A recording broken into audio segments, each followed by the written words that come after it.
Donc on poursuit, deuxième, toujours la première mesure, donc on avait vu le hammer, hein.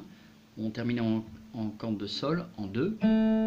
Et ensuite, pendant cette première mesure, on glisse en case 5, 5 et 4. 4 pour ce doigt-là, 5 pour celui-là. Avec toujours le pouce qui vient se bloquer sur la corde 4, la corde de mi en case 4.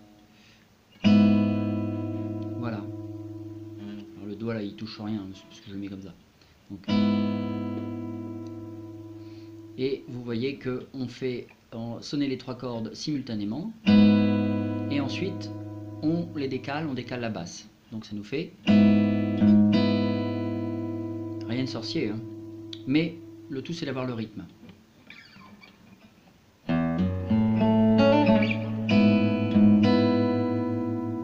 Voilà.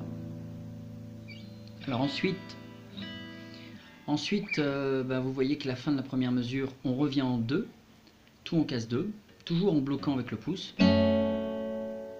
Bon, alors vous verrez sur la tablature qu'il y a une espèce d'effet de style là, qui veut rien dire, donc on reste comme ça, hein. Et ensuite pareil, on décale avec la basse, on remet un coup de basse en 2 et ensuite on enlève la basse, enfin on enlève la basse en 2 et on la joue à vide.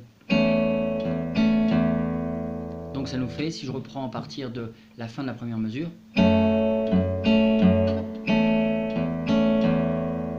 voilà, rien de sorcier. Une fois que vous aurez pris le rythme, ça ira tout seul. Je poursuis quand même un peu. Après, donc là on a terminé la mesure 2. Mesure 3, c'est toujours le même principe au niveau du schéma de main droite, mais là on va décaler le doigt pour venir en case 3, toujours en bloquant le pouce en case 2. Voilà. On enlève le pouce. On met un coup de basse à vide. Et ensuite, la nuance, on va jouer, vous voyez, le début de la deuxième ligne, là. 3 et 1, donc on se met ici, là, l'index en case 1. Voilà, corde de sol. Et corde de si en case 3. Donc, et on termine par...